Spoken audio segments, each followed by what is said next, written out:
1980 తర్వాత ప్యాబ్లో తానొక రాజకీయ నాయకుడినై జీవితాంతం చట్టం నుంచి తప్పించుకుని సురక్షితంగా ఉండాలనుకున్నాడు. ఆ లక్ష్యంతోనే పేదల కోసం ఇళ్లు, ఆసుపత్రులు, పాఠశాలలు, ఫుట్బాల్ గ్రౌండ్లు, చర్చిలు, పార్కులు ఇలా ఒకటేంటి దొరికిందల్లా నిర్మించుకుంటూ వెళ్లాడు. అలా ఎన్నో సేవా కార్యక్రమాలు చేసి అక్కడ ప్రజల అభిమానాన్ని కూడా పొందగలిగాడు. 1982లో ప్యాబ్లో కొలంబియా దేశంలోని లిబరల్ పార్టీ నుంచి కొలంబియా పార్లమెంట్ లోని ఛాంబర్ ఆఫ్ రిప్రజెంటేటివ్స్ కు పోటీ చేసి విజయం సాధించాడు. మరోవైపు 1980 తర్వాత అమెరికా తమ దేశంలో విస్తృతంగా పెరిగిపోయిన కొకైన్ వినియోగం మీద నిఘాను పూర్తిగా పెంచి కొకైన్ సరఫరా మూలాలపై దృష్టి సారించింది. అమెరికన్ ఇన్వెస్టిగేటివ్ ఏజెన్సీ తమ దేశంలోనికి కొకైన్ కొలంబియన్ డ్రగ్ లార్డ్ అయిన ప్యాబ్లో ద్వారా వస్తోందని గుర్తించి ప్యాబ్లోపై దర్యాప్తును వేగవంతం చేసింది. 1982 సంవత్సరంలో ఒకవైపు ప్యాబ్లో కొలంబియా చట్టసభల్లో సభ్యుడిగా మారటం, మరోవైపు అమెరికన్ డ్రగ్ ఎన్ఫోర్స్మెంట్ అడ్మినిస్ట్రేషన్ ప్యాబ్లోని most wanted international narco terrorist గా ప్రకటించడం ఒకే సమయంలో జరిగింది. దాంతో కొలంబియాలో అతి పెద్ద నేరస్తుడు ఆ దేశంలోని చట్టసభల్లో అధికారిగా ఉండడం చూసి ప్రపంచమే ఆశ్చర్యపోయింది. కొలంబియా ప్రభుత్వం ప్యాబ్లోని తమ అధికార ప్రతినిధిగా స్పెయిన్ ప్రెసిడెంట్ యొక్క స్వేరింగ్ ఇన్ సెరమనీకి పంపించింది. ఒక నార్కో టెర్రరిస్ట్ ని కొలంబియా తమ అధికార ప్రతినిధిగా పంపడం ఏంటని ప్రపంచ దేశాలు ముక్కును వేలేసుకున్నాయి. ఇంతలో అమెరికా ప్యాబ్లో చేసినటువంటి దురాగతాలను ఏమాత్రం సహించకుండా ఒక్కొక్కటిగా బయట పెడుతూ కొలంబియా ప్రభుత్వంపై పూర్తిగా ఒత్తిడి తేవటం ప్రారంభించింది. దాంతో కొలంబియా ప్రభుత్వం కూడా ఒక నార్కో టెర్రరిస్ట్ ని చట్టసభలో ఉంచడం భావ్యం కాదని భావించింది. ఇక ప్రతిపక్ష పార్టీకి చెందిన వ్యక్తులు సైతం ప్యాబ్లో నేరాలను బహిర్గతం చేయడం ప్రారంభించారు. కొందరైతే అతన్ని బహిరంగంగానే ప్రశ్నించారు. మరికొందరు మంత్రులు అతని చీకటి రహస్యాలను మొత్తంగా బహిర్గతం చేసి దర్యాప్తు ప్రారంభించారు. అలా ప్యాబ్లో యొక్క చీకటి కోణం నెమ్మదిగా ప్రపంచానికి తెలియటం మొదలైంది. కొలంబియాకి దేశాధ్యక్షుడై తన రాజకీయ జీవితాన్ని పెద్ద చేసుకోవాలని ప్యాబ్లో కలగన్నాడు. కానీ అంత పెద్ద నేర చరిత్ర కలిగిన ప్యాబ్లో దేశాధ్యక్షుడు అవటం పక్కన పెడితే మొత్తంగా తనకు దక్కినటువంటి పార్లమెంట్ స్థానాన్ని కూడా కాపాడుకోలేకపోయాడు. రోజు రోజుకి ప్యాబ్లోపై పెరుగుతున్నటువంటి వ్యతిరేకత వల్ల 1984లో అంటే తాను చట్టసభకు ఎన్నికైనటువంటి కేవలం 2 సంవత్సరాల్లోనే తన పదవికి రాజీనామా చేసి పూర్తిగా రాజకీయాల నుంచి రిటైర్ అవుతున్నట్లు ప్రకటించాల్సి వచ్చింది. 1984లో కొలంబియాకి జస్టిస్ మినిస్టర్ అయిన లారా బొనిల్లా ప్రెస్ మీట్ పెట్టి ప్యాబ్లో చేసినటువంటి నేరాలను, ఘోరాలను మరియు తన యొక్క బిజినెస్ రహస్యాలను గురించి వివరిస్తూ త్వరలోనే అదుపులోకి తీసుకుంటామని ప్రకటించాడు. దాంతో 1989 ఏప్రిల్ 30న లారా బొనిల్లా తన ఆఫీస్ నుండి కారులో వెళ్తుండగా అతి కిరాతకంగా చంపబడ్డాడు. అలా లారా బొనిల్లా హత్యతో కొలంబియా ప్రభుత్వానికి సైతం ప్యాబ్లో ఒక శత్రువుగా మారాడు. అప్పటి వరకు ప్యాబ్లో యొక్క చీకటి సామ్రాజ్యాన్ని చూసి చూడనట్టు వదిలేసిన కొలంబియా ప్రభుత్వం ఇక ప్యాబ్లోని ఎంత మటుకు సహించేది లేదని ప్రకటించింది. 1985లో అమెరికాకి మరియు కొలంబియా దేశానికి మధ్య నేరస్తుల అప్పగింత ఒప్పందం జరిగింది. ఆ ఒప్పందం ప్రకారం కొలంబియా దేశం ప్యాబ్లో లాంటి నేరస్తులను పట్టుకుని అమెరికా దేశానికి అప్పగించాల్సి ఉంటుంది. అయితే ఆ ఒప్పందాన్ని ప్యాబ్లో తీవ్రంగా వ్యతిరేకించాడు.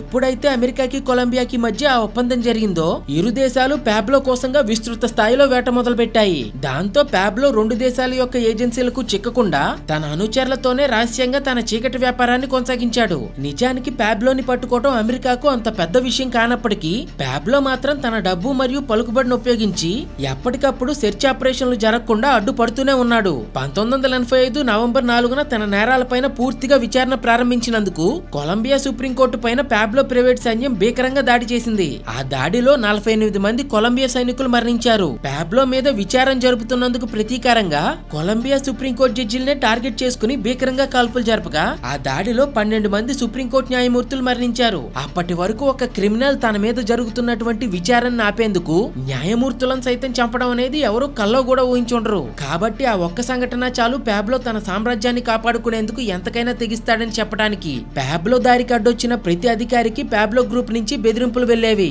ఆ బెదిరింపులకు కూడా లొంగని పక్షంలో ఆ సదరు అధికారిని చంపేసేవాళ్లు. అలా ప్యాబ్లో తాను తయారు చేసుకున్నటువంటి సైన్యాన్ని విచ్చలవిడిగా ఉపయోగించడం మొదలుపెట్టాడు. కనీసం ఇన్ఫార్మర్ అని అనుమానం వచ్చినా సరే ప్యాబ్లో వెంటనే వారిని నిర్దాక్షిణ్యంగా చంపేసేవాడు. అలా 1984 తర్వాత ఎంతో మంది తన అనుచరుల్ని కేవలం అనుమానంతో చంపించాడు. ప్యాబ్లో అధికారుల్ని బెదిరిస్తుండడం, మాట వినకపోతే చంపుతుండడంతో అమెరికా అధికారులు సైతం భయపడిపోయారు. ఆ సమయంలో అమెరికా DIA నుంచి కొలంబియాలో పనిచేయాలంటే అధికారులు సైతం వణికిపోయేవారు. అలా ప్యాబ్లో భయంతో చేస్తున్నటువంటి బెదిరింపులు మరియు హత్యలే ప్యాబ్లో సామ్రాజ్యాన్ని పతనం వైపు నడిపించాయి. 1989లో కొలంబియాలో అధ్యక్ష ఎన్నికలు జరిగాయి. ఆ ఎన్నికల్లో లిబరల్ పార్టీ తరఫున లూయిస్ గ్లాన్ అనే వ్యక్తి కొలంబియా ప్రెసిడెంట్ అభ్యర్థిగా బరిలో ఉన్నాడు. లూయిస్ గ్లాన్ 1989 ఆగస్టు 4న తన ఎన్నికల హామీలో భాగంగా తాను అధ్యక్షుడిని అయితే కొలంబియా నుంచి అమెరికా వెళ్లే మొట్టమొదటి ఫ్లైట్ లో ప్యాబ్లోని అరెస్టు చేయించి అమెరికాకి అప్పగిస్తానని చెప్పాడు. ఆ ప్రకటన చేసిన కొద్ది రోజుల్లోనే ఆగస్టు 18వ తారీఖున చుట్టూ 18 మంది బాడీగార్డ్స్ తో ఉండగా పబ్లిక్ మీటింగ్ లో 10,000 మందికి పైగా ప్రజల సమక్షంలో లూయిస్ గ్లాన్ అతి దారుణంగా చంపబడ్డాడు. పాబ్లో చేసిన ఆ తప్పు మరోసారి పాబ్లోకి మరియు కొలంబియా ప్రభుత్వానికి యుద్ధం మొదలయ్యేలా చేసింది. ఇక అక్కడితో ఆగకుండా పాబ్లో కనిపించిన అధికారులను చంపుకుంటూ వెళ్తూ రక్తపాతాన్ని సృష్టించాడు. ఒక పక్క దాడులు చేస్తూ కొలంబియాకు, మరో పక్క విస్తృతంగా కొకైన్ ని సప్లై చేస్తూ అమెరికాకు కొరకరాని కొయ్యగా తయారయ్యాడు. దాంతో పాబ్లోని ఎలాగైనా చంపేందుకు ఇరు దేశాలు విస్తృతంగా ప్రయత్నాలు మొదలుపెట్టాయి. ఒకవైపు ఇరు దేశాల యొక్క ఏజెన్సీలు పాబ్లో కోసంగా వేట మొదలుపెట్టినా కూడా పాబ్లో ఏమాత్రం తగ్గలేదు. ఆ తర్వాత కాలంలో సీసర్ గవేరియా అనే వ్యక్తి కొలంబియా ప్రెసిడెంట్ రేస్ లో పోటీ చేశాడు. సీసర్ గవేరియా కూడా పాబ్లో పైన అనేక ఆరోపణలు చేయటం మొదలుపెట్టాడు. దాంతో 1989 నవంబర్ 27న సీసర్ గవేరియా ఫ్లైట్ లో ప్రయాణిస్తున్నాడనే సమాచారంతో ఏకంగా బోయింగ్ 727 అనే విమానాన్ని బాంబు పెట్టి పేల్చేశాడు. ఆఖరి నిమిషంలో సీసర్ గవేరియా తన ప్రయాణాన్ని రద్దు చేసుకుని బ్రతికిపోయాడు. అయినా సరే 110 మంది అమాయకులు ఆ బాంబ్ బ్లాస్ట్ లో మరణించారు. అప్పటి వరకు పాబ్లో ఎంత మందిని చంపినా వారందరూ కొలంబియా వారే, కానీ ఈసారి ఆ ఫ్లైట్ బ్లాస్ట్ లో మాత్రం 2 అమెరికన్లు మరణించారు. దాంతో ప్రపంచంలో ఎక్కడ అమెరికన్లు మరణించినా సరే అమెరికన్ ఏజెన్సీలు ఎవరి అనుమతి లేకుండానే రంగంలోకి దిగుతాయి. కాబట్టి సరిగ్గా అక్కడే పాబ్లోని అమెరికా పట్టుకునేందుకు అన్ని హక్కులు కల్పించినట్లయింది. అమెరికన్ డ్రగ్ ఎన్ఫోర్స్మెంట్ అడ్మినిస్ట్రేషన్ మరియు కొలంబియా నేషనల్ పోలీస్ రెండు ఏజెన్సీలు పాబ్లో కోసం ముమ్మరంగా సెర్చ్ ఆపరేషన్ చేపట్టాయి. అయితే కొలంబియన్ నేషనల్ పోలీస్ ఏజెన్సీలో పాబ్లో కోసం పనిచేసే ఇన్ఫార్మర్లు ఉండటం వల్ల పోలీసుల యొక్క ప్రతి కదలికను ముందే తెలుసుకునేవాడు పాబ్లో. అలా దాదాపు 2 సంవత్సరాల పాటు అమెరికా మరియు కొలంబియా పోలీసులకు దొరకకుండా తప్పించుకుంటూనే ఉన్నాడు. ఆ సమయంలో పాబ్లో యొక్క ఏ చిన్న సమాచారాన్ని చెప్పినా వాళ్ళకి $1 మిలియన్ రివార్డ్ ని కొలంబియా ప్రభుత్వం ప్రకటించింది. అమెరికా మరియు కొలంబియన్ ఏజెన్సీలు కొలంబియాలోని అన్ని మొబైల్ నెట్వర్క్స్ మరియు రాడార్ సిగ్నల్ సహాయంతో పాబ్లో సామ్రాజ్యంలో ఎవరెవరు ఉన్నారో పూర్తి సమాచారాన్ని సిద్ధం చేసి పాబ్లో సామ్రాజ్యాన్ని ఒక్కొక్కటిగా కూల్చడం మొదలు పెట్టారు. ఆ దెబ్బకు పాబ్లో బిజినెస్ పార్ట్నర్స్ విదేశాలకు పారిపోయారు. ఏజెన్సీలు మాత్రం దొరికిన వాళ్ళని దొరికినట్లు అరెస్ట్ చేసి జైల్లో వేశారు. పాబ్లో యొక్క ఆస్తులపైన దాడులు చేయటం మొదలు పెట్టారు. ముందుగా పాబ్లో యొక్క 7,000 ఎకరాల ఎస్టేట్ ని పోలీసులు చుట్టుముట్టారు. ఆ ఎస్టేట్ లో ఉన్న వస్తువులను చూసి పోలీసులే ఆశ్చర్యపోయారు. ఎస్టేట్ పై దాడి చేస్తే మిలియన్ల కొద్ది డాలర్ సంచులు బయటపడ్డాయి. ఆ ఒక్క ఎస్టేట్ లోనే 60,000 కిలోల కొకైన్ లభించింది. కొలంబియాలోని మెడ్లిన్ నగరంలో పాబ్లోకు ఉన్నటువంటి ఆస్తులన్నీ ధ్వంసమయ్యాయి. దాదాపు 4 రోజుల పాటు మెడ్లిన్ నగరం ఒక యుద్ధ భూమిని తలపించింది. పాబ్లో కోసం 2 సంవత్సరాల పాటు తీవ్రమైనటువంటి సెర్చ్ ఆపరేషన్ జరిగింది. అయితే పాబ్లోకు తన కుటుంబం అన్నా పిల్లలన్నా అమితమైన ఇష్టం ఉండేది. దాంతో పాబ్లో ఎక్కడున్నా సరే కుటుంబాన్ని మాత్రం క్షేమంగా చూసుకోవడానికి ప్రయత్నించేవాడు. తర్వాత 2 సంవత్సరాల పాటు పాబ్లో కుటుంబం కూడా పూర్తిగా కనపడకుండా మాయమైంది. కానీ 1991 జూన్ 19న ఎవ్వరూ కూడా ఊహించని విధంగా పాబ్లో స్వచ్ఛందంగా పోలీసులకు లొంగిపోయాడు. అలా లొంగిపోవటానికి కొన్ని రోజుల ముందు కొలంబియా ప్రభుత్వం అమెరికాతో కుదుర్చుకున్నటువంటి నేరస్తుల అప్పగింత ఒప్పందాన్ని రద్దు చేసుకుంది. వాస్తవానికి పాబ్లో ప్రభుత్వం మీద పూర్తిగా ఒత్తిడి తీసుకొచ్చి తనని అమెరికాకు అసలు అప్పగించమని పూర్తిగా హామీ తీసుకున్న తర్వాతే పోలీసులకు లొంగిపోయాడు. పాబ్లో కొలంబియా ప్రభుత్వానికి చాలానే కండిషన్స్ పెట్టాడు. అవేంటంటే తాను నిర్మించుకున్నటువంటి జైల్లోనే తాను ఉంటానని, తనకు కాపలాగా కొలంబియన్ పోలీసులకు బదులుగా తన సొంత మనుషులే ఉంటారని, తానుంటున్నటువంటి జైలు నుంచి చుట్టూ 12 మైళ్ళ దూరం వరకు ఏ కొలంబియన్ పోలీసు లోపలికి రాకూడదని, అలాగే తన్ని చూడటానికి ఎవరొచ్చినా సరే లోనికి అనుమతించాలని అనేక విధాలుగా కండిషన్స్ పెట్టి అంగీకారం తీసుకున్నాడు. అలా పాబ్లో ముందుగానే తన కోసమని సకల సౌకర్యాలతో మెడ్లిన్ లోని ఎత్తైన కొండల మీద 5 స్టార్ హోటల్ ని తలదన్నేలా ఒక లగ్జరీ జైలును నిర్మించుకున్నాడు. సకల సౌకర్యాలు ఆ జైల్లో ఉండేవి. పాబ్లో సకల సౌకర్యాల మధ్య ఆ జైల్లో ఉంటూ తన కూలిపోయిన కొకైన్ సామ్రాజ్యాన్ని తిరిగి పునర్నిర్మించుకునే పనిలో పడ్డాడు. దాంతో అమెరికాలో తిరిగి కొకైన్ వినియోగం మళ్లీ ఎక్కువైంది. అమెరికన్ సీక్రెట్ ఏజెంట్స్ పాబ్లోపై మళ్లీ నిఘా పెట్టారు. పాబ్లో జైలు నుంచే నడిపిస్తున్నటువంటి అనేక అరాచకాలు మళ్లీ ప్రభుత్వం దృష్టికొచ్చాయి.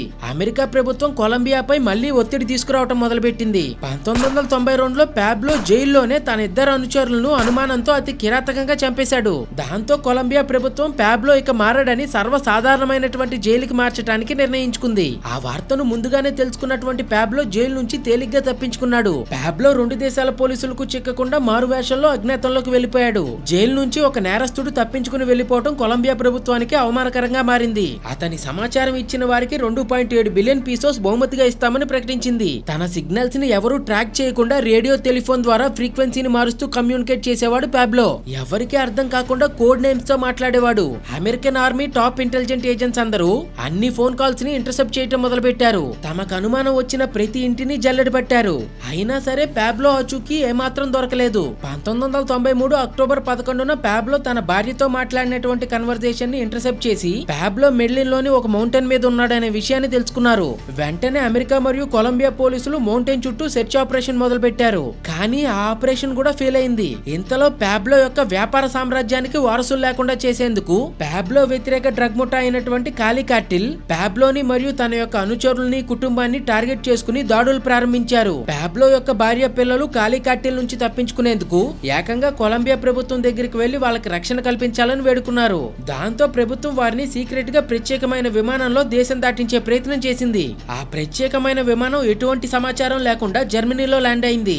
అయితే ఆ విమానం టేకాఫ్ అయిన తర్వాత కొలంబియా అధికారులు జర్మనీ అధికారులతో మాట్లాడి పాబ్లో కుటుంబానికి షెల్టర్ ఇవ్వవలసిందిగా కోరారు. కానీ జర్మనీ ప్రభుత్వం మాత్రం అమెరికా ఒత్తిళ్లకు తలొగ్గి అందుకు ఒప్పుకోలేదు. పాబ్లో కుటుంబ సభ్యులను కనీసం విమానం నుంచి కింద కూడా దింపకుండా అదే విమానంలో తిరిగి కొలంబియాకి పంపించేశారు. ఆ విషయాన్ని తెలుసుకున్న వెంటనే కోపంతో పాబ్లో జర్మనీ అధికారులకు ఫోన్ చేసి బెదిరించాడు. పాబ్లో ఫ్రస్ట్రేషన్ తో విపరీతంగా ఫోన్ కాల్స్ మాట్లాడటం మొదలు పెట్టాడు.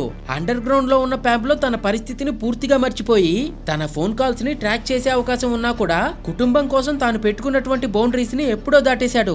దాంతో 1993 డిసెంబర్ 2న పాబ్లో తన కొడుకుతో మాట్లాడుతున్నప్పుడు పోలీసులు పాబ్లో కాల్ ట్రేస్ చేసి రేడియో లొకేషన్ టీం ద్వారా పాబ్లో యొక్క ఎగ్జాక్ట్ లొకేషన్ కనుక్కున్నారు. వెంటనే పాబ్లో దాక్కున్నటువంటి భవనంపై దాడి చేసేందుకు అంతా సిద్ధమయ్యారు. అమెరికా మరియు కొలంబియా పోలీసులు పాబ్లో దాక్కున్నటువంటి భవనాన్ని చుట్టుముట్టగా పోలీసులను చూసిన పాబ్లో మరియు అతని సహచరులు భవనం పైకప్పు నుంచి పారిపోవటానికి ప్రయత్నించగా పోలీసులు కాల్పులు ప్రారంభించారు. తిరిగి పాబ్లో అనుచరులు సైతం కాల్పులు ఆరంభించారు. ఆ భీకరమైనటువంటి కాల్పుల్లో పాబ్లో ఎస్కోబార్ కు బుల్లెట్లు తగిలి క్షణాల్లోనే మరణించాడు. అయితే పాబ్లో తనని తానే కాల్చుకున్నాడని మరికొందరు అంటుంటారు. అతని అంతిమయాత్రలో దాదాపు 25,000 మందికి పైగా ప్రజలు వచ్చి సంతాపం తెలిపారు. ఎందుకంటే అతను వారందరికీ సాయం చేశాడు. ది కింగ్ ఆఫ్ కొకైన్ అని పిలువబడే పాబ్లో మరణంతో చరిత్రలో అత్యంత భయంకరమైన మరియు ధనిక డ్రగ్ మాఫియా శకం ముగిసినట్లయింది. ఈ వీడియో నచ్చినట్లయితే లైక్ చేసి మీ అభిప్రాయాన్ని కామెంట్స్ లో తెలియజేయండి.